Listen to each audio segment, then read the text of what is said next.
Hello dear students, good morning to everyone. Welcome to target defence academy. बेटा आज है 10th मई और 10th मई को हम बहुत इंपॉर्टेंट करंट अफेयर्स आपके लेके आए हैं सुबह सुबह। ठीक है, कल की करंट अफेयर थोड़ी सी लेट हो गई थी, लेकिन आज हम बात करेंगे 10th मई की मोस्ट इंपॉर्टेंट करंट अफेयर्स के बारे में। तो चलिए जानते हैं इस करंट अफेयर्स के बारे में। ठीक है, और मैं बार बार आपको बताता हूं कि अगर आपको इन सारी चीज़ों का पीडीएफ चाहिए तो आप कहाँ पे आ सकते हो? टेलीग्राम चैनल पर। टेलीग्राम चैनल का लिंक डिस्क्रिप्शन में भी दिया हुआ है और आप इसे डायरेक्ट भी सर्च कर सकते हो। तो आपको जो भी सुटेबल वे लगे आप वहां पे जाकर हमारे टेलीग्राम चैनल से अटैच हो सकते हो। ठीक है, चलिए हम अगर बात करते हैं तो आगे बढ़ने से पहले बेटा ऑफलाइन एसएसबी बैचेस हो गए हैं, है ना। एसएसबी हमेशा ऑफलाइन ही होती है। तो एसएसबी का जो 5 दिन का प्रोसेस होता है वो कैसे होता है और क्या होता है, ये प्रॉपर तरीके से आपको समझाया जाएगा हमारे एसएसएस के द्वारा। ठीक है, हमारे पास पूरी टीम है और जिन भी बच्चों को अपनी एसएसबी की तैयारी अच्छे से करनी है वो हमको ज्वाइन कर सकता है। बेटा याद रखिएगा, एसएसबी की तैयारी के लिए एक प्रॉपर टीम टारगेट में है और आप हमारी टीम से जुड़कर अपने तैयारी को एनहांस कर सकते हो। तो जिन भी बच्चों को एसएसबी की तैयारी करनी है वो तुरंत नीचे दिए हुए नंबर पर कांटेक्ट करें और जल्द से जल्द एसएसबी की प्रिपरेशन में लग जाएं। याद रखिएगा, एसएसबी 15-20 दिन में नहीं होती है। ये it is all about your personality. तो आपकी पर्सनालिटी को ग्रूम करने के लिए जो भी इंपॉर्टेंट चीज़ें हैं उसकी जानकारी आपको कैसे मिलेगी? जब आप प्रॉपर बोर्ड्स के रिटायर्ड ऑफिसर से मिलेंगे और वो आपको एसेस करेंगे। ठीक है, तो इसे ध्यान रखिएगा। चलिए अब यहाँ से आगे बढ़ते हैं। तो ऑफलाइन बैचेस बेटा हमारे शुरू हो रहे हैं। जिन भी बच्चों को रजिस्टर करना है वो कर सकते हैं। और आज के पहले क्वेश्चन से शुरुआत करते हैं। Question number 1। क्वेश्चन नंबर 1 की अगर हम बात करें बेटा तो इस पे मैंने एक शॉर्ट भी बनाया हुआ था। ठीक है, और बहुत सारे लोगों को पता है अब तो ऑपरेशन सिंदूर 2.0 भी लॉन्च हो गया है।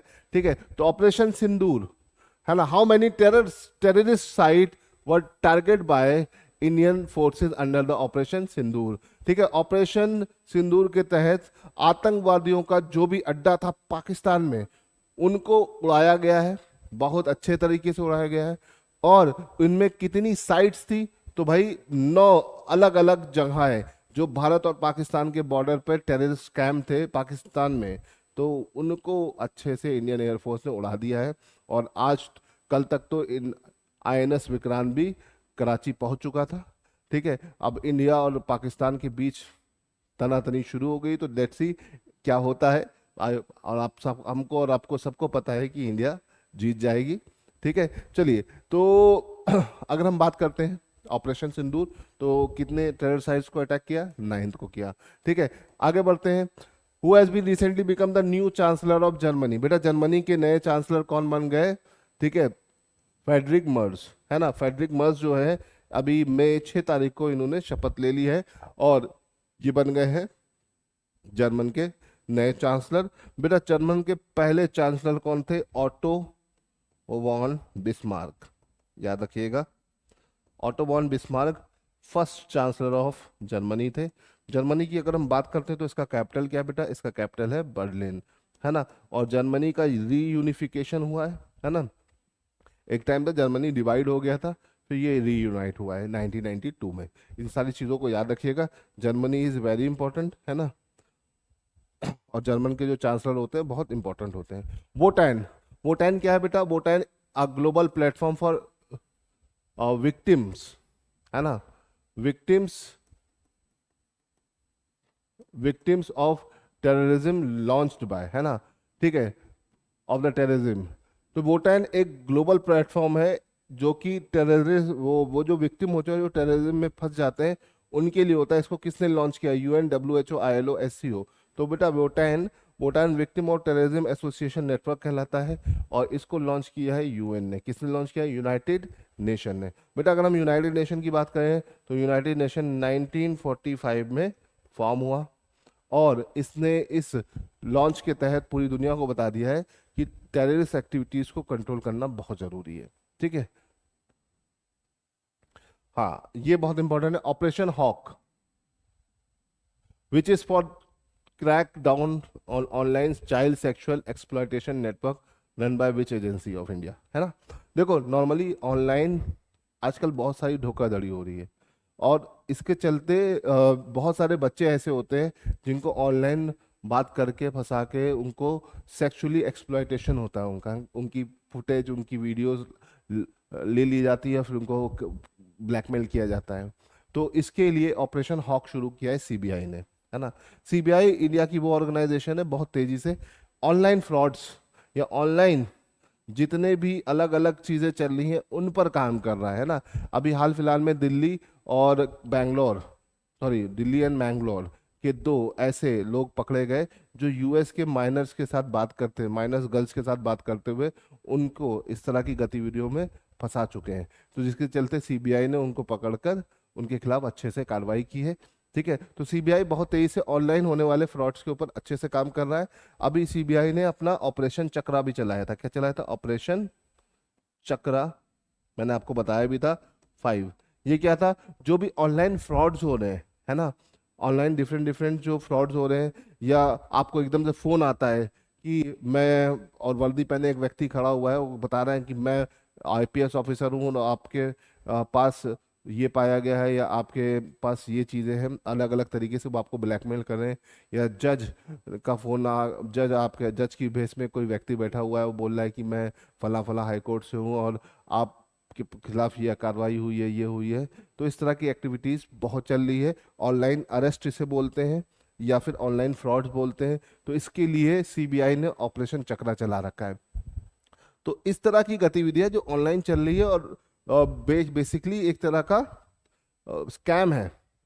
तो उसके लिए इस वक्त कौन तेजी से काम कर रहा है? इंडिया की agency CBI, central bureau of investigation. CBI की बेटा अगर हम बात करते हैं तो सीबीआई जो है ये 1961 में 1963 में बना था, है ना। कब फॉर्म हुआ था बेटा? 1963 में फॉर्म हुआ था। इसका हेडक्वार्टर कहाँ है? इसका हेडक्वार्टर जहाँ पे सबका होता है, न्यू दिल्ली, है ना, याद रखिएगा। तो ऑपरेशन चक्रा क्या था? साइबर क्राइम और डिजिटल अरेस्ट को लेके था। और ऑपरेशन हॉक क्या है? ये भी सीबीआई का चला है वो ऑपरेशन है। ठीक है, online child sexual exploitation networks होते हैं जो उनको एक्सप्लॉयट करके उनकी वीडियोस या फुटेज लीक करते हैं और फिर उनको ब्लैकमेल करते हैं, उससे रिलेटेड बात है ना। तो इसे ध्यान रखिएगा। चलिए यहाँ से आगे बढ़ते हैं। हाँ, ये अच्छा क्वेश्चन है। Which state rank 1 in India justice report 2025? बेटा इंडिया जस्टिस रिपोर्ट 2025 आ गया है और बंगाल इसमें लास्ट है। और नंबर 1 पे कौन है? कर्नाटका। ठीक है, इसे याद रखिएगा। नंबर 1 पे कर्नाटका है, नंबर 2 पर आंध्र प्रदेश है, नंबर 3 पर तेलंगाना है, नंबर 4 पर केरला है। तो ये टॉप 4 स्टेट्स है, इसे याद रखिएगा। ठीक है, तो इंडियन जस्टिस रिपोर्ट में लास्ट कौन है? बंगाल है, इसे याद रखिएगा। ठीक है, आउट ऑफ 10 बंगाल का स्कोर कितना है? 3.63। तो इसे ध्यान रखिएगा। तो ये सारे इंपॉर्टेंट पॉइंट है। इंडियन जस्टिस रिपोर्ट अभी रिसेंटली लॉन्च हुई है। चलिए आगे बढ़ते हैं। India become the first nation to launch the genome edited rice varieties. What is और are the name of the varieties? DRR rice 100, Pusa DST rice 1, both, none. तो बेटा अगर हम यहाँ पे बात करते हैं तो बोथ, ये दोनों वैरायटीज इंडिया ने लॉन्च करी है ना, इसे याद रखिएगा। ठीक, तो पूरा लॉन्चिंग सेरेमनी हुई है और ये काफ़ी इंपॉर्टेंट है, याद रखिएगा। ठीक, चलिए यहाँ से आगे बढ़ते हैं।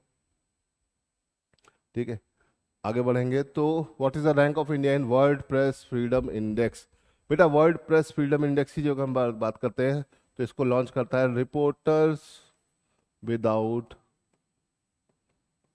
बॉर्डर, ये नाम की संस्था है। ये इसको रिपोर्टर विदाउट बॉर्डर इसको हर साल रिलीज करता है। ठीक है, और वर्ल्ड फ्रीडम इंडेक्स में इंडिया की रैंक, ठीक है, थोड़ी सी सुधरी है, 151 हो गई है। ठीक है, इसे याद रखिएगा। वर्ल्ड फ्रीडम इंडेक्स की बेटा अगर हम बात करते हैं तो वर्ल्ड फ्रीडम इंडेक्स में आपका इंडिया की रैंक लगातार क्या हो रही है? गड़बड़ा रही है। ठीक है, और अभी क्या होगी? अभी थोड़ा सा सुधर गई है, इसे आपको याद रखना है। वर्ल्ड फ्रीडम इंडेक्स की बेटा जब हम बात करते हैं तो इंडिया की इसमें लास्ट ईयर रैंक 159 थी, लेकिन इस साल इसका रैंक सुधर के कितनी हो गई है? 150 हो गई है ना। टॉप नेशन की अगर हम बात करें तो उस पर नॉर्वे आता है, एस्टोनिया आता है, ठीक है, एस्टोनिया, और आपका आता है और नीदरलैंड, नीदरलैंड्स। ठीक है, तो world freedom press freedom index जो है ये बहुत इंपॉर्टेंट इंडेक्स होता है कि किसी देश में प्रेस की फ्रीडम कितनी है। तो इंडिया इसमें काफ़ी नीचे था, लास्ट ईयर 159 से अब 151 पे आ गया है। ठीक है, इसे याद रखिएगा। बहुत सारे देश हैं जो उसमें नीचे हैं, नॉर्वे, एस्टोनिया, नीदरलैंड, ये इसमें टॉप पर है। ठीक है, चलिए आगे बढ़ते हैं। Question number 8, who become the new prime minister of Australia? Australia के नए प्राइम मिनिस्टर कौन बने? तो एंटोनी अल्बानीज, ठीक है, स्कॉट मॉरिसन, ठीक है, एडमंड वाल्टन, मालकम फ्रेजर। तो बेटा अगर हम बात करते हैं तो एंटोनी अल्बानीज यहाँ के नए क्या बने? प्राइम मिनिस्टर बने। ठीक है, ऑस्ट्रेलिया की अगर हम बात करते हैं तो ऑस्ट्रेलिया का कैपिटल क्या है? ऑस्ट्रेलिया का कैपिटल है बेटा कैनबरा। क्या है कैपिटल? कैनबरा। ठीक है, और यहाँ का सबसे बड़ा शहर कौन सा है? सिडनी है, याद रखिएगा, है ना। ऑस्ट्रेलिया की जब हम बात करें तो यहाँ की हाईएस्ट पीक जो है कौन सी है? कोशियुस्को, है ना, याद रखिएगा। अगर हम ऑस्ट्रेलिया की बात करते हैं तो ऑस्ट्रेलिया में अलग अलग डिवीज़न है, पूरा एक कंट्री है ना, एक कॉन्टिनेंट भी है। तो ऑस्ट्रेलिया एक कंट्री कॉन्टिनेंट है, इसे याद रखिएगा। कंट्री भी है ना, और कॉन्टिनेंट भी है। कॉन्टिनेंट में दो देश आ जाते हैं, ऑस्ट्रेलिया और न्यूजीलैंड, और कंट्री तो अपने आप में अकेली है ही है ना। और प्यासी भूमि का देश भी कहा जाता है इसे, और दुनिया भर के ज़्यादातर डेजर्ट, है ना, चाहे आपके कौन से हो, विक्टोरिया डेजर्ट की बात करें, है ना, विक्टोरिया डेजर्ट कहाँ पाया जाता है बेटा? यहीं पाया जाता है। ठीक है, विक्टोरिया हो गया, गिब्सन हो गया, सैंडी हो गया, जितने भी डिफरेंट डिफरेंट डेजर्ट हैं वो यहीं पाए जाते हैं। साथ ही साथ ये हीरो की खान के लिए भी बहुत फेमस एरिया है। ठीक है, तो यहाँ पे डेजर्ट भी है। ठीक है, ऑस्ट्रेलिया की सबसे बड़ी नदी कौन सी है? मरे डार्लिंग। तो इस तरह से ये दो नदियों का एक कॉम्बिनेशन है, और ये सबसे बड़ा रिवर बेसिन बनाते हैं जो कि ऑस्ट्रेलिया में। तो ऑस्ट्रेलिया की अगर हम बात करें तो ऑस्ट्रेलिया अपने आप में बहुत अलग कंट्री कॉन्टिनेंट है, इसे ध्यान रखिएगा। ठीक है, चलो यहाँ से आगे बढ़ते हैं। तो ऑस्ट्रेलिया के नए पीएम बने एंटोनी अल्बानीज। फिर आते हैं पुलित्जर प्राइज। पुलित्जर प्राइज जो है पुलित्जर के नाम पर है, और ये किस फील्ड में दिया जाता है बेटा? जर्नलिज्म में दिया जाता है। कई सारे लोगों को मिलता है, तो नाम पूछना थोड़ा सा मुश्किल है। पुलित्जर के बारे में पूछने की बहुत ज़्यादा कॉमन चीज़ है कि पुलित्जर प्राइज किस फील्ड में दिया जाता है। तो भैया किस फील्ड में दिया जाता है? ये दिया जाता है जर्नलिज्म, है ना। ठीक, चलो आगे बढ़ते हैं। India first trans media entertainment city launch in. Bharat का पहला ट्रांस मीडिया एंटरटेनमेंट सिटी कहाँ पे लॉन्च हुआ बेटा? अमरावती। ठीक है, आपके आंध्र प्रदेश के जो सीएम हैं चंद्रबाबू नायडू, है ना, तो इन्होंने क्या किया? इन्होंने ये लॉन्च किया, और ये अपने आप में पहला सिटी बन गया है ना। इसका प्रोजेक्ट का नाम है क्रिएटर लैंड। क्रिएटर लैंड, और ये बहुत ही एम्बिशियस प्रोजेक्ट है आपका आंध्र प्रदेश गवर्नमेंट का, है ना। इसमें क्या है? फिल्म मेकिंग, है ना, फिल्म मेकिंग, गेमिंग, म्यूजिक, इन सारी टेक्निक्स को एआई से कनेक्ट करके उसको और इन्हांस करना, और बोल सकते हैं कि ट्रांस मीडिया सिस्टम डेवलप करना, इसमें पूरा आंध्र प्रदेश गवर्नमेंट ने फोकस किया है। और ये सब कहाँ होगा? अमरावती में होगा, इसे ध्यान रखिएगा। ठीक है, आई होप कि आपको बात समझ में आ गई होगी। ठीक है, तो बेटा चलिए आज की टॉप करंट अफेयर्स यहाँ पर हम खत्म करते हैं।